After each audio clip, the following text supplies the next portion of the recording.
The play Macbeth, written by William Shakespeare, was written in 1606. The play itself was written under the reign of King James I. Shakespeare used Macbeth to pay homage to King James himself. King James was quite an insecure king in his reign and wasn't very confident with the way that he was ruling the monarchy. Shakespeare plays on this throughout the play as he shows how Macbeth, the main character in the play, exploits this trust and goes against the king. Shakespeare also shows how the great chain of being, where God was at the top of the chain, therefore making the king at the top of the chain, is broken in Macbeth. We see this when Macbeth decides to kill King Duncan and break that chain of being. However, Shakespeare also shows that order is restored in the play when Macbeth is ultimately punished for his sins. We also see the idea of witchcraft in Macbeth. King James himself and the Jacobean audience were very much into witchcraft, and therefore Shakespeare has incorporated this into his play to appeal to the audiences. The play opens with Macbeth and his friend Banquo coming back from a war. Macbeth is rewarded for his bravery in the war and is promoted to Thane of Cawdor. This shows the king that he is a worthy man and builds loyalty and trust between King Duncan and Macbeth himself. Upon arriving back from the war, Macbeth and Banquo bump into three witches. These witches give Macbeth and Banquo both their prophecies. Macbeth is told that he will eventually become the King of Scotland. Macbeth takes this information back to his wife, Lady Macbeth, and upon hearing the news, Lady Macbeth is adamant that this fate needs to happen. She convinces Macbeth to kill King Duncan, and because of this, Macbeth descends into madness. We see this madness build up throughout the play, and it isn't immediate. However, we see the effects that Lady Macbeth has on him. Lady Macbeth manipulates Macbeth into killing Duncan, and because of this, Macbeth later on in the play starts to have visions. After the death of King Duncan, Duncan's sons flee from Scotland to England because they are being blamed for the murder of their father. Macbeth and Lady Macbeth's relationship starts to break down. And we see that actually now Macbeth seems to have more power. Macbeth orders for Banquo to be killed and hides this from his wife, Lady Macbeth. Lady Macbeth eventually starts to go mad herself from the guilt that she feels from killing King Duncan. We see this in her famous soliloquy where she starts to see blood on her hands, similar to the bloody dagger that Macbeth sees earlier on in the play. This idea of madness is represented throughout the play and is something that follows both characters through. At the end of the play, we see Macbeth fight Malcolm and Macduff's army from England, and the final apparitions that the witches give to Macbeth come true. These apparitions come true in different shapes and forms and eventually lead to the downfall of Macbeth. At the end of the play, Macbeth is killed and overthrown, and eventually order is restored when Malcolm becomes king.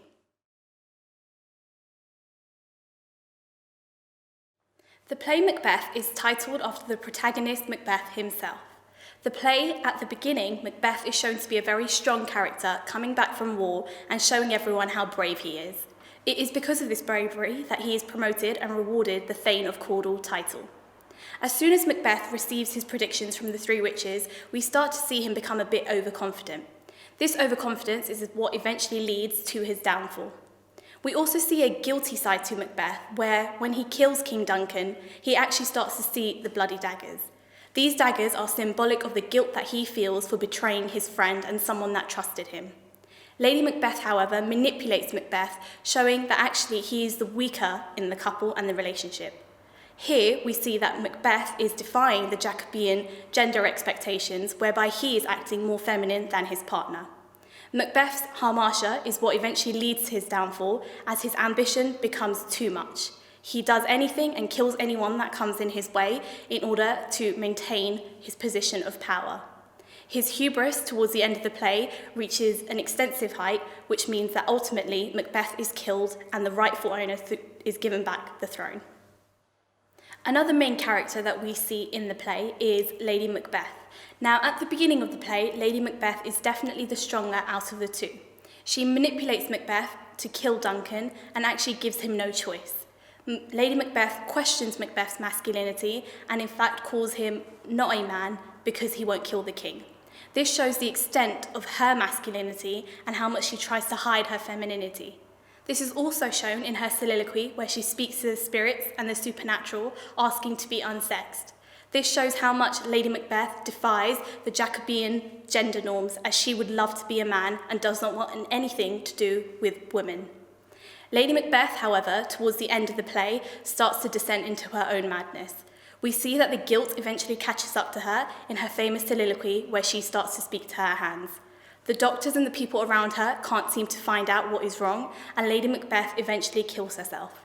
We are never told how she kills herself, but we can imply that she commits suicide as a cause of her madness. Another important character in the play is King Duncan himself. King Duncan starts off as a very loved king, and even up until his death, all the audiences mourn for his death. The people around him, including his sons and his loyal servants, are in shock that someone could kill such an amazing king. King Duncan himself is reflective of King James, and Shakespeare uses King Duncan to show what could happen to a leader. As mentioned before, King James himself was very insecure in his leadership and his position as king, and this vulnerability is shown in King Duncan. Another character that we see in the play is Banquo. Banquo is similar to Macbeth, whereby he is a trusted soldier of King Duncan's. Banquo too is given 3 prophecies at the beginning of the play.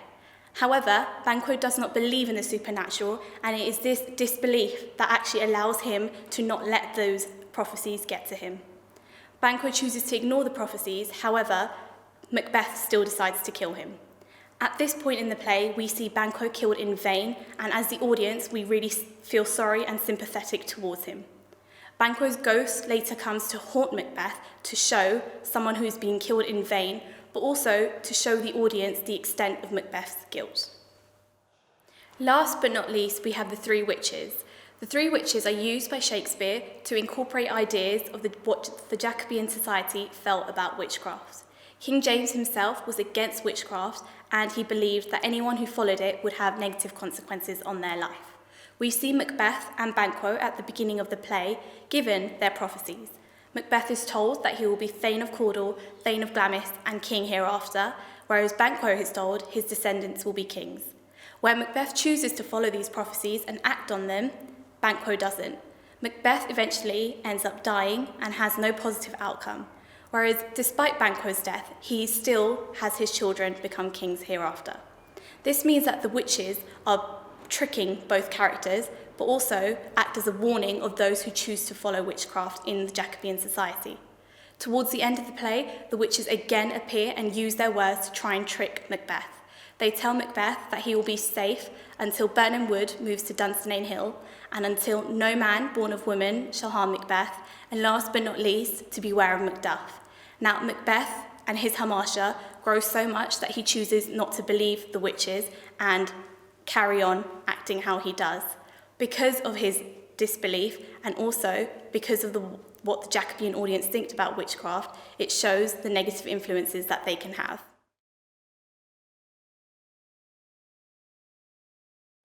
One of the key themes that is presented in Macbeth is the theme of power and ambition.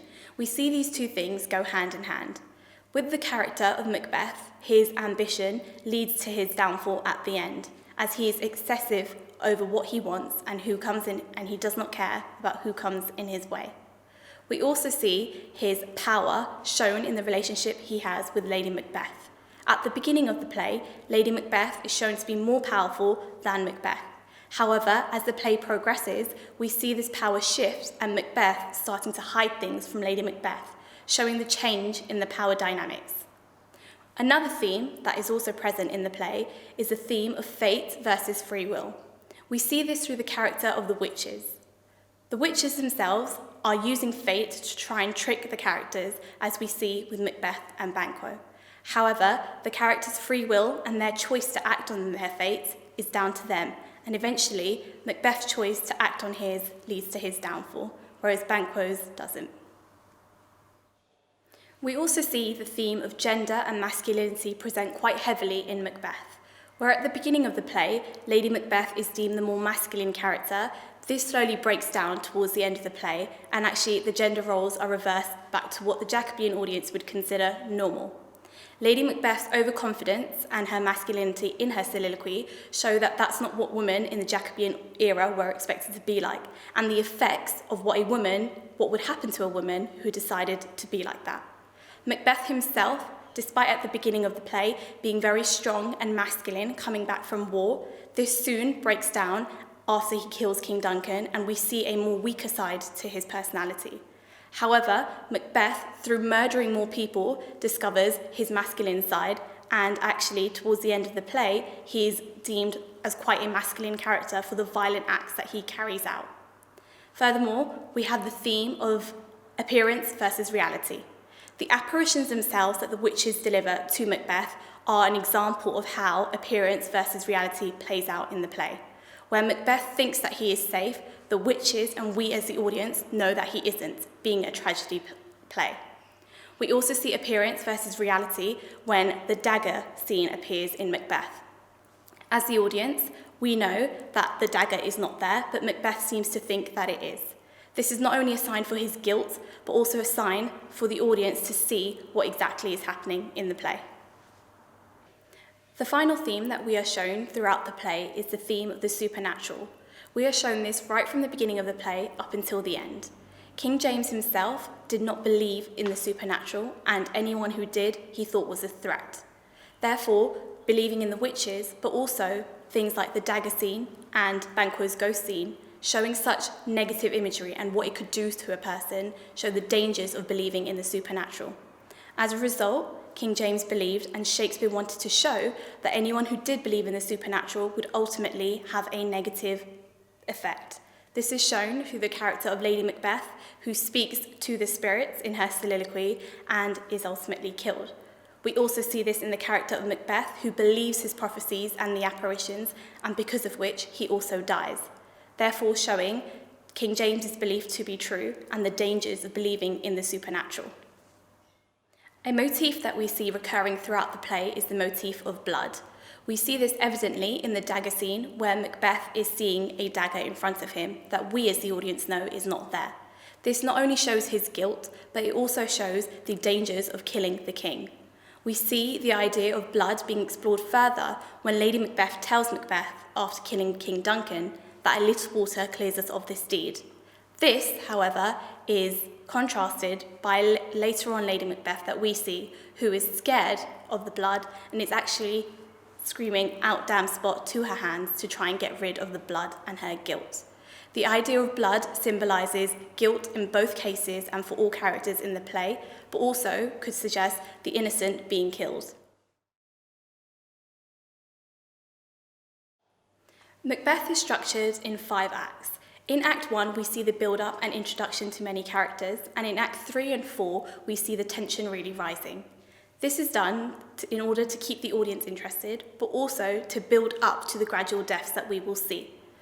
It is important that Duncan is killed early on in the play so that we are able, as the audience, to see the repercussions of killing the king. We also see that this play is a tragedy, which means that there will be lots of deaths involved. As the audience, they needed some reassurance that killing the king would mean that there would be consequences for the people who did so, and King James himself would have loved to have seen this. We can also see that the play is written in iambic pentameter. This means that some of the soliloquies that are read hide the dark nature and the cynical nature of what is being said in them through the use of the iambic pentameter. But also, for audiences who weren't educated, they could understand and keep up with the rhythm of the play.